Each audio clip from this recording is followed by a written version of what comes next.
એવી જગ્યા જ્યાં પ્રવેશ કરતા જ વિશ્રાંતિ અનુભવાય.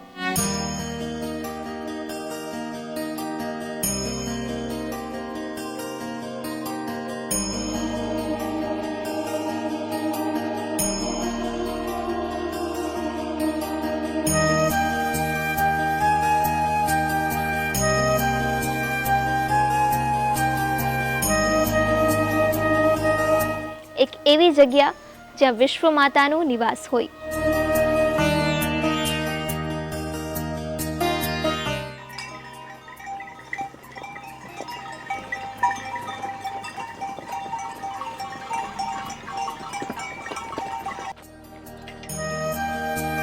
એક એવી જગ્યા જ્યાં પ્રાચીન પરંપરા અનુસાર મંત્રોચ્ચાર અને યજ્ઞ થતા હોય.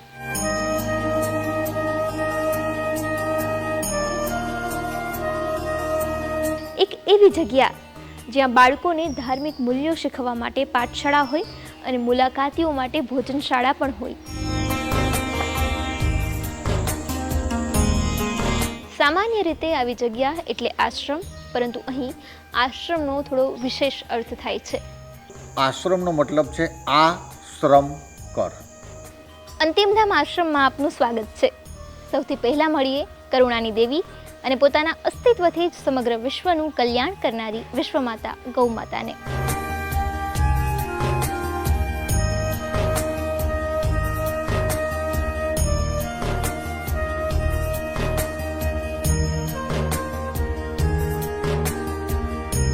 ગૌમાતા સાથે થોડો પણ સમય વિતાવીએ તો આપણી અંદર કોઈ નવી ઉર્જાનો સંચાર થતો હોય એવો અનુભવ થાય. કદાચ એટલે જ આપણા ધાર્મિક ગ્રંથોમાં ગાયને વિશ્વ માતાનું સ્થાન આપવામાં આવ્યું છે. એ પાછળ પણ કંઈક કારણ હશે. ભારતમાં આ તત્વ એવું છે જેને ગૌ માતાનું બિરુદ મળેલું છે. એ એટલા માટે કે ગાયનો જે ગર્ભધાન કાળ છે અને મનુષ્યનો ગર્ભધાન કાળ છે એ બંને સરખા છે, 272 દિવસ. એટલે કે આપણે જેટલા દિવસ માના પેટમાં રહીને આવ્યા હોય એટલા દિવસ ગૌ માતાના વાછડા કે વાછડીને પણ સમય થાય. એને 4 આંચળ આપેલા છે.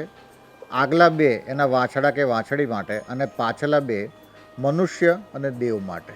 જ્યારે 88-89ના દુકાળ હતા ત્યારે એ વાતની ખબર પણ પડી કે એટલી બધા ઝેરી પદાર્થ કે પેસ્ટિસાઇડ ખાઈને ગાય માતાએ પોતાનું દૂધમાં એ તત્વ એડ નહોતું કર્યું. પરંતુ જ્યારે ગાય દુકાળમાં ઘાસ વગર, ઘાસના અભાવે મરી ગઈ ત્યારે એના ડેડ બોડીમાંથી જે ઝેરી તત્વ થયું તેનાથી જે પરાવલંબી પક્ષીઓ હતા, ગીધ, સમડી જેવા, એ લોકો મૃત્યુ પામ્યા. આજે પણ તમે છાપામાં વાંચતા હશો કે કોઈ ગાયના શરીરમાંથી 20 કિલો પ્લાસ્ટિક નીકળ્યું, કોઈ ગાયના શરીરમાંથી 40 કિલો પ્લાસ્ટિક નીકળ્યું. તો પ્લાસ્ટિક એટલે ઝેર, પણ એ ઝેર પોતે બહાર પોદળામાં કાઢતી નથી, એ આંતરડામાં સંગ્રહી રાખે છે, કારણ કે એ માં છે. બસ એટલા માટે એને માનું બિરુદ આપવામાં આવ્યું છે, એને માનો દરજ્જો આપવામાં આવ્યો છે. અંતિમધામ આશ્રમનું એક સૂત્ર છે, જ્યારે તમે એક ગાયને દત્તક લો છો ત્યારે તમે નહીં, પરંતુ ગૌમાતા તમારા પરિવારને દત્તક લે છે. ગૌમાતા એ સહનશક્તિનું પ્રતીક છે, જે ખુદ કષ્ટ વેઠીને પોતાના સંતાનોને તૃપ્ત કરે છે, અને એટલે જ તેને વિશ્વ માતાનું સ્થાન મળ્યું છે. રાષ્ટ્ર માટે ગાયની મહત્વતા એટલા માટે છે કે આપણા ત્યાં એક કહેવત છે, દીકરી અને ગાય દોરે ત્યાં જાય. જ્યારે ભેંસના પાડા પાડીને છોડવામાં આવે અને ગાયના વાછડા વાછડીને છોડવામાં આવે તો આ ગૌશાળામાં જેટલા વાછડા વાછડી છે એ પોતાની માના ત્યાં જઈને ઊભા રહી જાય છે, પણ ભેંસના પાડા પાડી એની માને ઓળખી જ નથી શકતા. આ દેશમાં રહીને પણ જે લોકો ગદ્દારી કરે છે એનો મતલબ એવું છે કે એની ફૂડ સિસ્ટમ બદલાઈ ગઈ છે. જો ભારત માતાને વફાદાર રહેવું હોય તો ગાય માતાનું દૂધ પીવું અતિ આવશ્યક છે. અને ગાય માતાનું દૂધ ન પીધું એટલે આ રાષ્ટ્રમાં ગદ્દાર પેદા થયા. ગૌમાતાને આપણા શાસ્ત્રોમાં ખૂબ જ મહત્વ આપવામાં આવ્યું છે, પરંતુ ખરા અર્થમાં આપણે ગાયને ગૌમાતાનું સ્થાન ત્યારે જ આપી શકીએ જ્યારે આપણને મળેલી જાણકારીને અનુભવમાં ઉતારી શકીએ, અને એવું ત્યારે જ થઈ શકે જ્યારે જીવનમાં ગુરુનો પ્રવેશ થાય.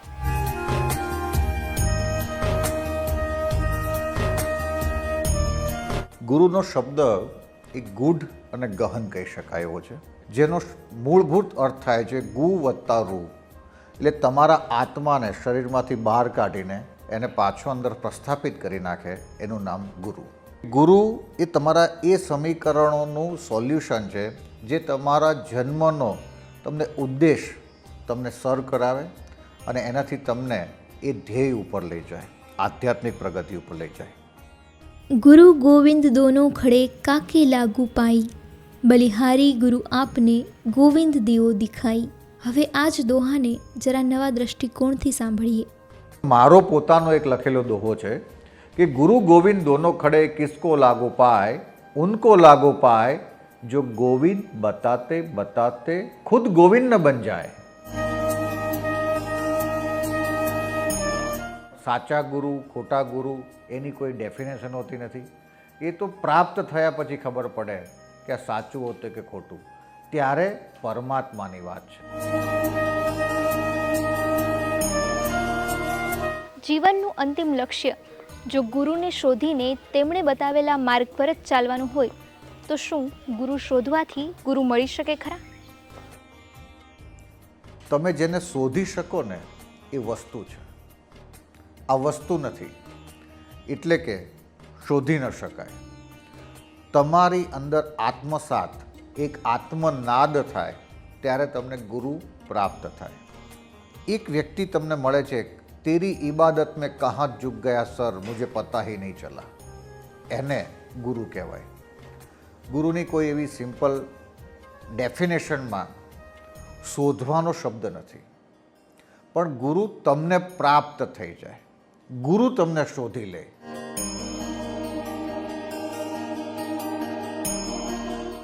આપણે એ સમયમાં જીવી રહ્યા છીએ જ્યાં આંગળીના ટેરવે બધા જ સવાલોના જવાબ મળી જાય છે.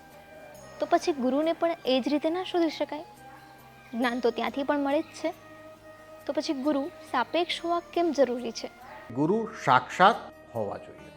જેમ કે તમારે સ્વિમિંગ શીખવું છે તો ચોપડી વાંચીને શીખી શકશો? તો કે નહીં શીખી શકાય. ગુરુને ખબર છે મારણ, કારણ અને તારણ. એ તમારી જોડે જ્યારે સાક્ષાત છે, હાજર છે, ત્યારે તમારી કંઈ પણ કરેલી ભૂલમાં એ નિવારણ કરી શકે છે. તમારા ગુરુ તમારી જોડે આત્મસાત થઈ જાય. અને ગુરુ માટે એવું કહેવાય કે બાઉન્ડ્રી લેસ છે. એ આ જન્મ, પૂર્વજન્મ, એના પછીનો જન્મ, એના માટેનું એ પ્રોગ્રામિંગ છે.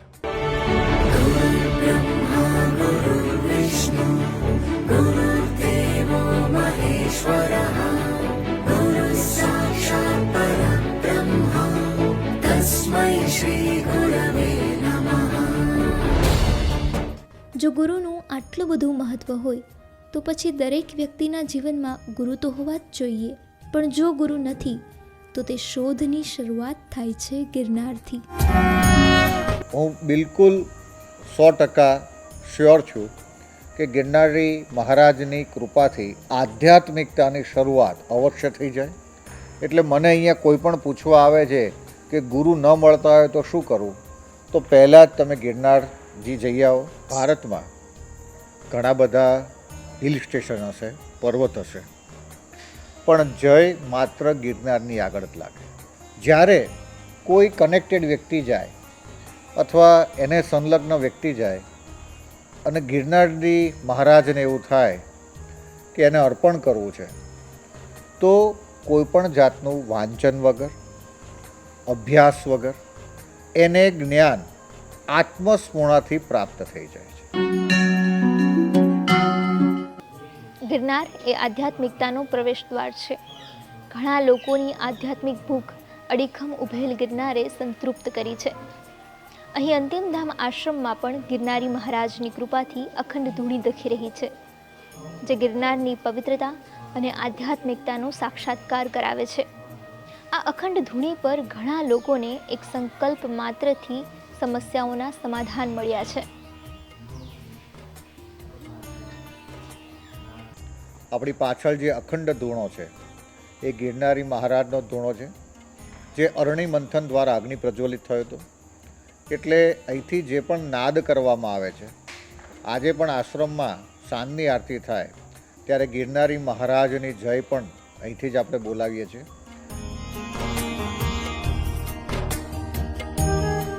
એક અંદરથી પ્રજ્વલિત થયેલી જે જ્ઞાનની હોય, આદેશની હોય, એની કોઈ વધારે તો વાત ન કરી શકાય, કારણ કે એ બધી અનુભૂતિ થાય અને અનુભૂતિનું બહુ વર્ણન ન હોય. પણ છતાં પણ અમે એમ કહીએ કે આજે જે પણ ગાયોની સેવા થઈ રહી છે અથવા અખંડ ધૂણા ઉપર જેના પણ સંકલ્પ પરિપૂર્ણ થઈ રહ્યા છે, એ માત્ર ગિરનારી મહારાજની કૃપાથી છે અને એ જ શબ્દ કાફી છે. અહીંયા 1 કિલો ગુગળનો સંકલ્પ કરવામાં આવે તો આ સંકલ્પ ધૂમ્રની માધ્યમથી બ્રહ્માંડમાં જાય અને બ્રહ્માંડમાં તમારા સંકલ્પને પરમ કૃપાળુ પરમાત્મા ગિરનારી મહારાજ દ્વારા પૂર્ણ કરવામાં આવે. ગાય એ પ્રાણી નથી, ગુરુ એ વ્યક્તિ નથી અને ગિરનાર એ પર્વત નથી. આ માન્યતા સાથે અંતિમધામ આશ્રમ આધ્યાત્મિક અને સામાજિક ઉત્થાન માટે કાર્ય કરી રહ્યું છે. આ આશ્રમ થકી ઘણા લોકોના જીવનમાં આધ્યાત્મિકતાની શરૂઆત થઈ છે.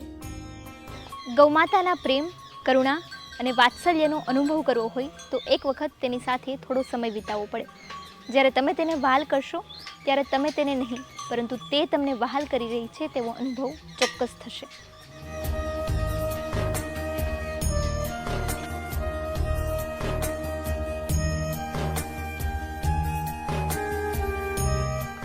સ્વસ્તિના ઇન્દ્ર વૃદ્ધસવા સ્વસ્તિના પૂષા વિશ્વવેદાઃ સ્વસ્તિ નસ્તાક્ષર્યો અરિષ્ટનેમિ સ્વસ્તિ નો બૃહસ્પતિર્દધાતુ. ઓમ